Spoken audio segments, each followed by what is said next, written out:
good morning sa ating lahat. Magandang araw. Nandito na naman ako at ipapakita ko na naman ang panibago kong outfit na isi-share ko para sa inyo. Pero bago yan ay mag-decolorate muna tayo sa mukha, guys. Katulad ng dati, ito ang routine natin. Ito ay madlang, hindi siya sabi na professional na atin na piniplex ko lang yung mga damit ko at paggawa ang ayos ko ng aking mukha at ang pananamit ko para na may idea naman kayo kung gusto nyo lang, pero kung hindi, okay lang naman yan, no? So ito na nga, magpaganda na tayo. So ako hindi na ako gagamit ng toner kasi mas lalo akong pinipimples pag may toner. So iba na namang chika ang ating gagawin ngayon. So pero ganun pa rin ang routine natin, guys. Yung mga makeup natin ganun pa rin. Ayan, Kojiksan yan na sunblock. Bago ako gumamit ng hindi na ako ng toner. Mag sunblock na lang ako, guys, kasi nung nagtigil ako mag toner, nawala yung mga pimples ko. Siguro sa kagagamit ng iba't ibang product, kaya ganun ang nangyayari sa mukha ko. Ayan, so mabilisan lang to, guys, kasi hindi tayo pwedeng magtagal. Ayan. Tapos, pagkatapos ng sunblock ay take note, bago kayo mag serum ay mag sunblock muna kayo kasi para protection na rin yun sa skin nyo. Mabilis kasi madamage ang mukha natin kapag inuuna natin yung serum before ang sunblock. Bago yan, facial wash first, tapos toner kung naga-toner kayo. Tapos pagkatapos ng toner ay sunblock. Pagkatapos ng sunblock ay serum. So bakit ganun? Parang nag-leak. Ayan. Pagkatapos natin ng serum ay mag-collagen na tayo. Mabilisan lang to, guys. Ayan. Kung expert naman kayo sa ganito ay mabilis na yan sa inyo, pero kung hindi pa ay dahan-dahanin nyo lang. Collagen, guys, ito yung ginagamit ko, pero depende yan sa product na ginagamit nyo. Kailangan including yung tainga nyo, liig nyo, ang paglagay ng beauty product para na hindi siya off shade at pantay ang paggawa. Ayan, tapos na tayo dyan. At ngayon ay itong ating liquid foundation.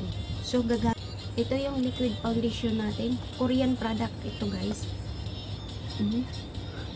Ito naman ang gagamitin natin para na magkinis yung mukha natin. Hindi tayo maglagay ng 4 layer kasi nagmamadali na ako. So ito na lang kasi kulang na tayo sa oras. Ayan.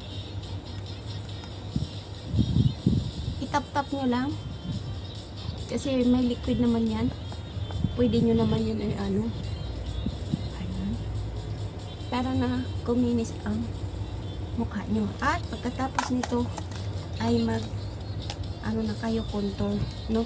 Ako tapos na ako mag contour na ako kasi maganda kasi, guys, pag nagko-contour tayo, at least pag nagkukuha tayo ng picture katulad nito, nag-video tayo, ay matangos yung ilong natin, no? Hindi man siya as in katangosan, pero nagdadala siya ng attraction sa atin kapag naka-contour tayo, at kapag nagkukuha tayo ng picture ay matangos ang ilong natin kasi yan ang ginagawa talaga. Yan, o diba? Lagyan nyo na rin yung pinaka-ano-ano nyo ng mata nyo para pantay siya. Tapos sa gitna ay lagyan nyo ng contour din, yung pang talaga dito. Sa akin kasi nasa idea ko ay bumili ako ng mark sa Avon. Avon kasi ito, nung nandun ako sa Pilipinas nakita ko siya nag-sale. Sobra 500 yata to sa Avon, kaya yan ang aking binili. Matagal siyang maubos kaya nagustuhan ko siya, guys. Kasi ako matipid ako sa mga gamit, no? Hindi ako basta burara sa gamit kasi nangihinayang ako sa price. Kahit maliit lang yung price, pero ano siya, deserve siyang bilhin, no? Kung nagustuhan nyo, mura man yan, mahal man yan, basta gusto nyo at kaya ng bulsa nyo guys, ay bilhin nyo, kasi para sa inyo yan, hindi para sa iba, no? Yan ang kaligayahan nating mga kababaihan, ang magpaganda, no? Lagi kong sinasabi na hindi porkit may asawa na tayo ay hindi na natin alagaan yung ating mga sarili. So kasi yung iba kong makeup ay nandun na kay Chichi, binigay ko kasi sabi niya ay magpapaganda daw din siya, kaya so binigay ko sa kanya. Ngayon ay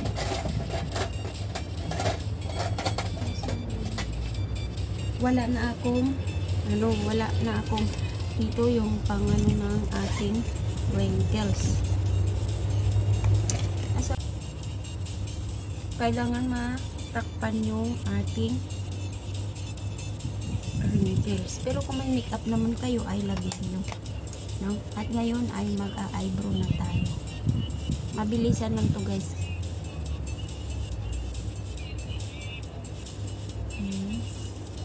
Iba naman tong ginamit ko.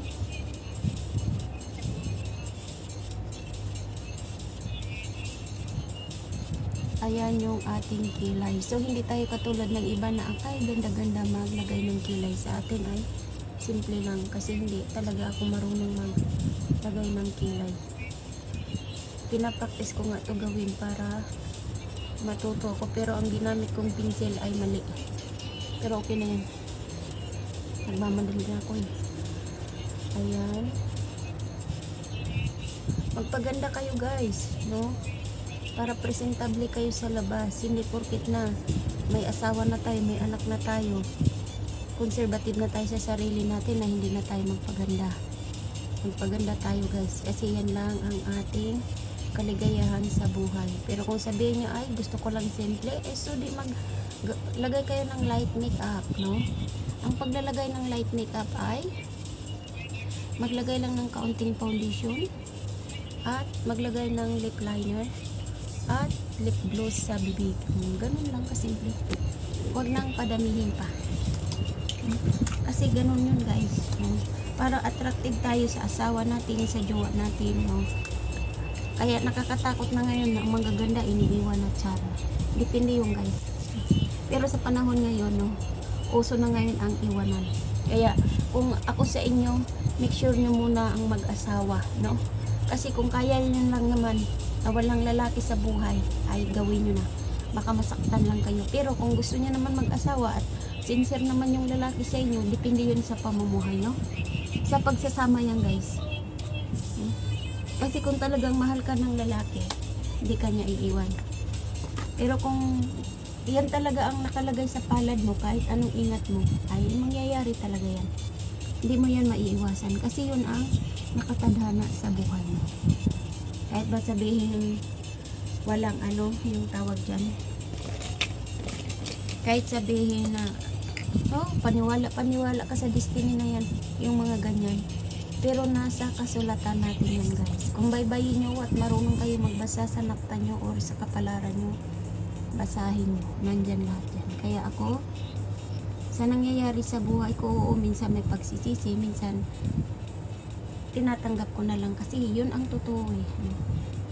Bakit ko pa ipagkaila kung alam ko lang naman. Ayan na guys, tapos na tayo sa ating pag-makeup. So ngayon magpo-proceed na tayo sa ating damit. Wait lang, ito ibabalot ko to kasi dalhin ko. Nandyan ang amo ko. Pag linggo kasi mabilis yan silang umuwi. Kaya di na ako magtataka dyan. Umuwi sila ng maaga, kasi maaga talaga yan umuwi mga amo ko pag tuwing linggo. Kaya minsan ayaw kong kasi inuutusan pa ako, alis na utusan pa, kaso nga lang syempre kawawa naman kasi mga matanda na, hindi ko naman sila pwedeng pabayaan, diba? Ayan, dito na tayo sa ating paganda. So ngayon, tapos na tayo dyan, ay magpuproceed na tayo sa saglit lang. At ito yung ating damit na isusuot mo. Ayan, no? Ganyan siya. Diba? Ayan yung ating damit na isusuot at ito yung ating boots na isusuot. So, minamatch lang natin yung ating mga damit kung paano natin isusuot. Ginaganyan ko muna siya kung bagay ba siya sa akin isuot or hindi siya bagay sa akin. Kasi pag hindi siya bagay, naghahanap ako ng way para mamatch ko yung damit ko sa aking katawan. So, let's go. Bihis muna ako ha. Ayan yung ating maglagay tayo nito guys ng damit na to kasi ito yung protection sa labas. So, ngayon isusuot na natin ang ating dress. Gaya ng sinabi ko na mas maganda kapag nagmamatch yung suot mo.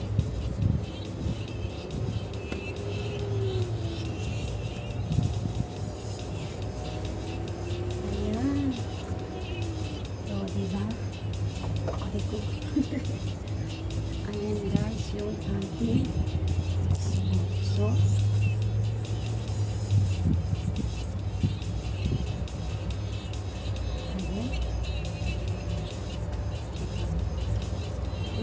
natin yung short natin. Alam kong pambahay yan na short pero nilagay ko lang, ubahin ko rin yung ayan guys, naglagay na.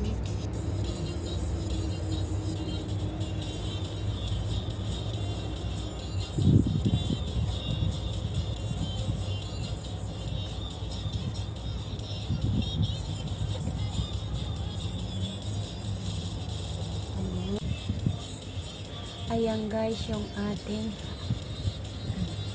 ngayon susuklay na tayo. Yung suklay natin ay original yan guys, hindi yan mapigil.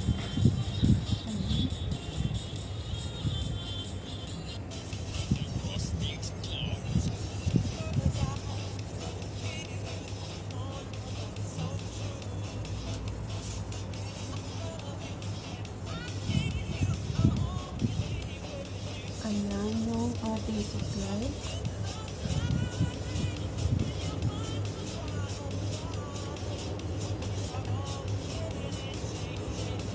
Maglagay lang tayo ng kaunting spray net kasi ayoko kasi sa buko idikit kasi pag dinidikit mo kasi ini-spray mo siya mas lalo siyang